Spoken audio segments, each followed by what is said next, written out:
Okay, so we're going to talk a little bit about Saratoga as we do pretty much every week throughout the summer. But this is a week where our friends at Monmouth Park take center stage, and we're going to talk to their general manager, John Hyams, in a little bit. It's Haskell Day, the 58th running of the Haskell, the $1 million grade one for 3-year-olds going a mile and eighth, is this Saturday, and it's part of a stakes-laden card that also includes the UN, the Molly Pitcher, the Matchmaker, the Monmouth Cup in terms of the graded races, and we got the Wolf Hill as well. And it's just, I love seeing Monmouth be the spotlight because it's a great track. If you've never been, if you find yourself in the area during the summer, I highly recommend going to Monmouth because it is just one of those tracks that still attracts a good crowd pretty much every single day that they race. And those tracks are getting fewer and further between. Like, it's easy to forget when we watch Saratoga and see the packed grandstand every weekday and every weekend that most tracks struggle to bring even 1,000 or 2,000 people to the track.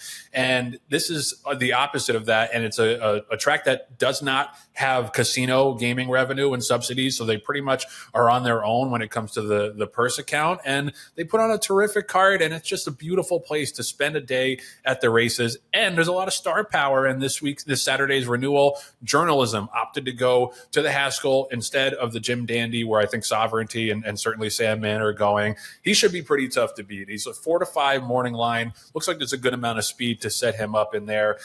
John, I would love to get your thoughts on the importance of Monmouth to this area and as well as this Saturday's race. Well, I think, Monmouth Park is ingrained in our DNA here, not only in racing, but just in general interest. Whenever people hear that I'm involved in the horse industry, there's 3 questions. Number 1 is, have you ever won or been in the Kentucky Derby? Number 2 is Joe Bianca as handsome in person as he is on the air? And then number 3 is, should I go to Monmouth Park?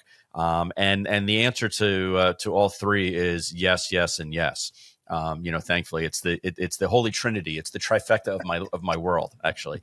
But I digress as usual. But no, the Haskell has been, part of our story for such a long time because it's this elusive race that we've never been able to get the right horse into. And you would say, well, why wouldn't you run Sandman in the Haskell this year?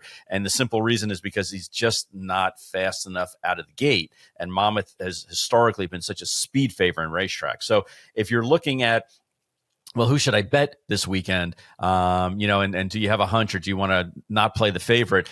Play speed, because speed really does well at Monmouth. It looks like it's going to be another, typical summer hot day. The track will be baked a little bit. Turf course will be nice and firm, and speed is the ultimate weapon when it comes to Monmouth Park. Joe, that being said, you wonder, journalism has tactical speed, can sit 2, 3, 4 lengths off of it. Certainly Kentucky Outlaw will be coming in from the outside. Wild and Crazy Night, the Jersey Bred, Bracket Buster on the rail. Those will all set up nicely for the speed. But I'm wondering if maybe if you wanted to play against the favorite, do you go with Gosker? Do you go with goal oriented? I personally would go with Burnham Square. I think if you draw a line through Burnham Square's Kentucky Derby, he got bounced coming out and check coming out of the gate. He was 20 to 1 in the race, but there were 19 horse field. And he finished 6th. He finished right by our horse Sandman, but then bounced back and ran a really solid second to East Avenue in the Matt win. And I think that he's setting up nicely for Ian Wilkes and Whitman Thoroughbred to go ahead and have a shot at beating journalism. But if I was betting, my mortgage money on a horse, it would have to be journalism in this race. Yeah, I mean, he's just so solid because he's going to show up. Yeah. He just doesn't throw in a clunker. He tries hard every single time. He's right. If he doesn't win, he's close, like he was in the Belmont and the Derby to Sovereignty. And I think it makes sense for them to try a different route rather than knocking heads with Sovereignty again, because you'd imagine they're both going to reunite and reconvene in the Travers. So I think it makes sense to try to pick off a grade 1 here without having to try to beat that horse, for a third time, 0 for 2 so far in the Triple Crown. But yeah, he's such an admirable horse. He has the tactical speed to get the right trip. There is a bunch of speed in the race, as you mentioned. Burnham Square, I think, also is interesting. He's got to get an aggressive ride, as you're talking about, from Brian Hernandez. Like, even with the speed signed on, he cannot be a million lengths out of it. And he did show more tactical speed in the Matt win, where he was just sitting third, a length and a half off of East Avenue. So I think that's an interesting alternative. I think Gosker, he does have the most upside, I would say, of any of the horses who are not journalism. He ran too well in the Preakness to lose. That was just a monster effort. And obviously, we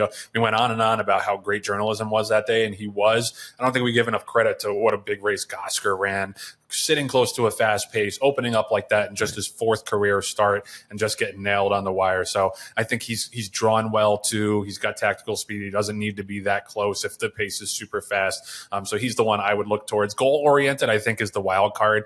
I could see him winning or running eighth. He's just one of those horses. He's lightly raced. He had the 2 wins that were good, but they didn't blow you away from a figure standpoint. He got roughed up in the Preakness. Who knows if he was going to factor? I think he probably was tiring, but he's obviously working huge for Baffert, as all these horses do. 58 flat, 58 and 3, et cetera, et cetera.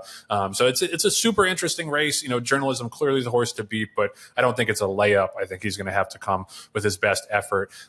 Over the weekend at Saratoga, had some good stakes action. Obviously, this Saturday is another big card too at the Coaching Club American Oaks. But there was a big stirring on racing Twitter about the removal of a lot of turf races and moving them to the main track from opening week. And this is one of those things where I can see both sides. Like, there's no way that Naira is doing this shit for funsies, taking these races and moving them to the dirt, because it just decimates their program. There's tons of scratches. You get 4 and 5 horse fields. It's bad for business. So there's no way they're like, we're going to take these races off of the turf to screw the average bettor. That's our master plan. Obviously, that's not happening. By the same token, I get why people are a little frustrated that the turf course had been baked. It was so fast during that July 4th festival, and it got one half day of rain, on Wednesday, right after the opening day card. And then everything pretty much, except the stakes, was off the turf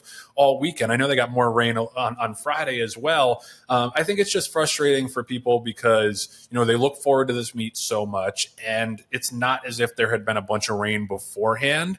And if you look at the times from the weekend, this did not seem like yielding or off turf in terms of the times that the horses were putting up. Like, I know they were really nice horses, but the Diana was running 147 and 1. Mm-hmm. That is not a yielding turf course. So I think that just, maybe, I guess they upgraded it to good, but I don't know. It just, from the times and the way the turf course looked, which it still looked good, they weren't kicking up a bunch of clods of dirt. It seemed to me like they were being a little bit overly cautious, knowing obviously that they have to preserve the turf course for the rest of the meet. But I get people's frustration that 90% of the turf races scheduled for the opening week pretty much were off the grass. John, you're an owner, and I wonder your thoughts about this. Do you think they're being overly cautious, or if you did have a horse in a race where the turf was good or yielding, would you prefer them be more cautious? I think, it's two different things. As an owner, obviously, I want to have the safest turf or strip, racing strip possible, and I have to rely on the track superintendents to make those decisions, educated decisions, and they would do it much better than I could, especially from being in New Jersey. Let alone the fact they have all the experience, to manage the turf course. It's frustrating as an owner. It's, you put all the timing and all the expectations, and you work backwards from a race as far as a horse's training. Webslinger is the most recent example. And then you don't get the type of turf course that you want because of Mother Nature. Now, that's the other thing. It's not even like, okay, they left the sprinklers on too long, and that's why it got flooded. Okay, like in Bull Durham. It's not like they're doing it on purpose. And like you said, it doesn't benefit them at all to have switch surfaces and have to wait with bated breath to see who scratches out of there. That doesn't do them any good. Doesn't do the gamblers any good. The owners, trainers, jockeys. We're all kind of slaves to Mother Nature as far as that goes. Are they being a little bit on the cautious side because they have to keep this turf course going all the way through Labor Day? Maybe. But it is frustrating, certainly as an owner, and I would imagine as a gambler, to do all your handicapping and then the next morning wake up and find out that it's not on the race. What's the answer though, Joe? I mean, if Belmont is already implementing and installing an all-weather racetrack, and you've seen it from Gulfstream at least, where and at Woodbine also, where these races come off the turf and they don't scratch down to a 3 or 4 horse field like they do on the turf to dirt circuit. So you have that option, but people bitch and moan about that also. Oh, well, now it's a whole different. Well, yeah, it is. It's a whole different strip. I get it, but at least then you're keeping 80% of the horses in the race, and you can at least have a puncher's chance at having a horse peak at the right time because the date hasn't changed. Just maybe the surface. I don't know what the answer is, other than just you have to have options and you have to make decisions as management. And thankfully, even though these races aren't going with the full complement of horses in them, they're finishing with the full complement of horses that start in the race.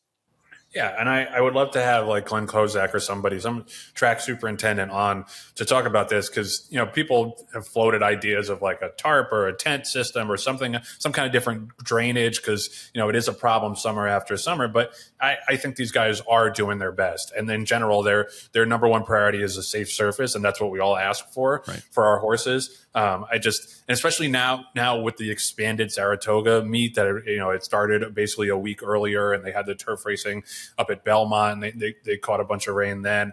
I think it's I think people are a little frustrated that there's so much Saratoga, and then like opening week they get some rain and other races are off the turf. Like are we guarding this turf course more so for like these boutique weekends, and then the day-to-day racing on grass isn't quite as important or isn't prioritized? But it's a conversation, and I can see both sides of it. The thing that cracks me up, Joe, is that we're hurting for turf superintendents or racetrack superintendents, that there's not a big pool of applicants, and the ones that are at the racetracks have been there and do for them, I think for the most part, the right thing and do a good job. But apparently there are so many, experts, unemployed experts that are on Twitter, whether it's for training, owning, managing, pharmaceutical, veterinary care, racetrack. Go ahead and fucking put your resume in if you're such an expert, and come in, and for people who have never stepped foot on a turf course, they know how to manage the turf course.